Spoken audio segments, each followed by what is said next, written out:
Simple I can say wow. అసలు ఎంత ఆనందాన్ని ఇచ్చిందంటే నేను మర్చిపోయాను. నేను అసలు అంటే నేను ఇంటికి వెళ్ళి కూడా కొన్ని రోజులు నవ్వుకునే పరిస్థితి ఉంది నాకు. అంటే ఇది ఎంత అంటే ఇది మన ఒక్కళ్ళకి ఆనందం కాదు. ఇది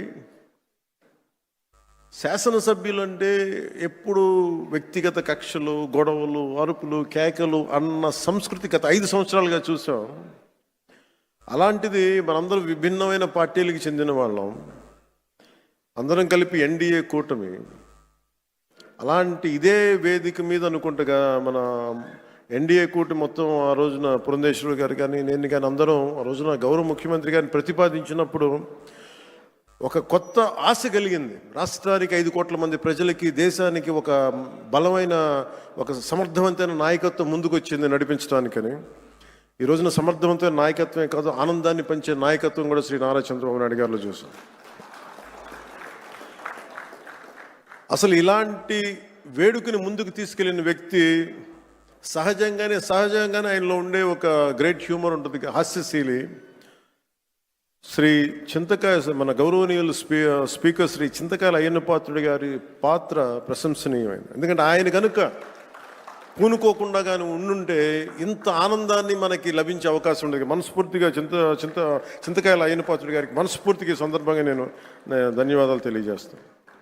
అలాగే గౌరవ అసెంబ్లీ చైర్మన్ శ్రీ కొయ్యి మోషన్ రాజు గారికి, అలాగే దుర్యోధనుడిగా మనందరిని ఆలోచించిన శ్రీ రఘురామకృష్ణరాజు గారికి, కమిటీ సభ్యులకి, స్పోర్ట్స్ డిపార్ట్మెంట్ అధికారులకి, కార్యక్రమాన్ని విజయవంతంగా నిర్వహించిన ప్రతి ఒక్కరికి నా హృదయపూర్వక కృతజ్ఞతలు.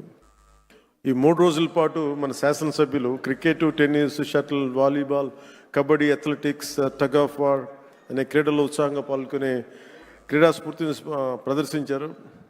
నాకు దురదృష్టవశాత్తు ఏంటో నేను ఎప్పుడు నా క్రీడలు నాకు తెలియదు చిన్నప్పటి నుంచి కూడా.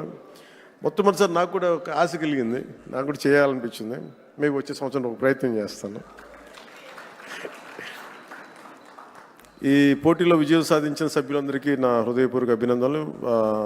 మీరు చూపించిన సహనశీలత కానీ, పట్టుదల కానీ, ఇది ఏదో సరదాగా ఇవన్నీ కంటే కూడా మనందరి మధ్య ఒక స్నేహపూర్వకమైన వాతావరణం, అంటే ఏదన్నా సమస్యలు వస్తే కలిసికట్టుగా పోరాడే ఒక ఐక్యతనిచ్చింది. అది నాకు చాలా చాలా ఆనందాన్ని ఇచ్చింది.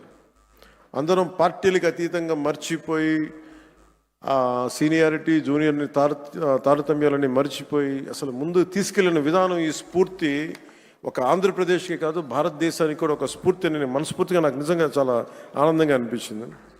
అలాగే దీన్ని ముందుకు తీసుకెళ్లిన ప్రతి అంశాన్ని ముఖ్యంగా ముందుకు తీసుకెళ్లిన మా ఎమ్మెల్యేస్ అందరికీ కూడా, స్పోర్ట్స్ అథారిటీ, ఆంధ్రప్రదేశ్ క్రీడా సాధికార సంస్థ ఈ కార్యక్రమాన్ని విజయవంతంగా అందించిన సహాయానికి నా హృదయపూర్వక కృతజ్ఞతలు తెలియజేస్తాను.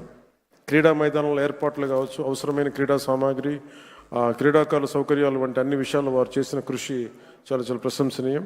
శాప్ అధికారులు, కోచ్లు, మరి సిబ్బంది మన అందరి తరపున ప్రత్యేక ధన్యవాదాలు తెలియజేస్తూ, మీ అంకిత భావం వల్ల ఈ రోజున క్రీడా సమ్మేళనం ఇంత విజయవంతంగా సాగింది.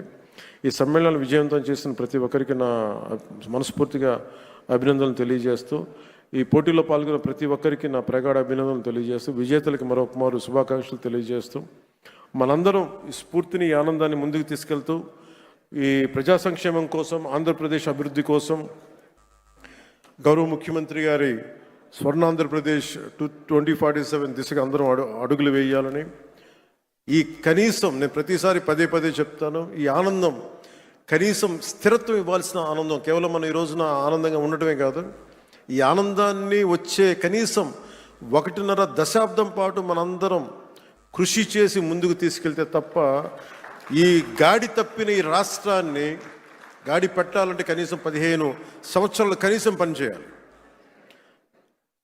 ఇది ప్రధానమంత్రి గారు 3వసారి ప్రధానమంత్రి అయ్యారు. అలాగే ఆయన 3 పర్యాలు ముఖ్యమంత్రిగా చూడాలి నాకు మనస్ఫూర్తిగా నాకు ఆశయం, కోరిక కూడా. ఎందుకంటే ఆయన అనుభవాన్ని మనం ఎక్కడ కూడా అసలు పక్కన పెట్టలేం. సో ఆయన దగ్గర నేను మనస్ఫూర్తిగా ఈరోజు మరోమారు గౌరవ సభ్యులందరి తరపు నేను ముందు చెప్తున్నాను, ఆయన దగ్గర నుంచి నేర్చుకోవడానికి కానీ, ఆయన కింద పని చేయడానికి కానీ నేను అనుక్షణం ఎప్పుడు సంసిద్ధంగా ఉంటానని తెలియజేసుకుంటూ, నాకు ఈ అవకాశాన్ని ఇచ్చిన ప్రతి ఒక్కరికి ధన్యవాదాలు తెలియజేసుకుంటూ, ముఖ్యంగా మీరు ఇంటికి వెళ్ళేటప్పుడు మీరు చాలా అనుభవాలు తీసుకెళ్తున్నాను. ఇందాక గౌరవ ముఖ్యమంత్రి గారు కూడా చెప్తా ఉన్నారు, వారిద్దరు మన సుందరపు విజయ్ కుమార్, మన ఇంకో శాసనసభ్యులు ఇద్దరు చేసింది, రాలిపోయే పువ్వా నీకు రాగాలి ఎందుకంటే నేను అది గుండెల్లో నింపుకొని కారులో వెళ్ళే వరకు, ఇంట్లో పడుకుపోయే వరకు ఈరోజు అదే నవ్వుతూ ఉంటాను. ప్రతి ఒక్కరు చేసింది అంటే మనస్ఫూర్తిగా మీ అందరికీ ధన్యవాదాలు తెలియజేసుకుంటూ, జయ ఆంధ్ర, జయ భారత్, జయ హింద్.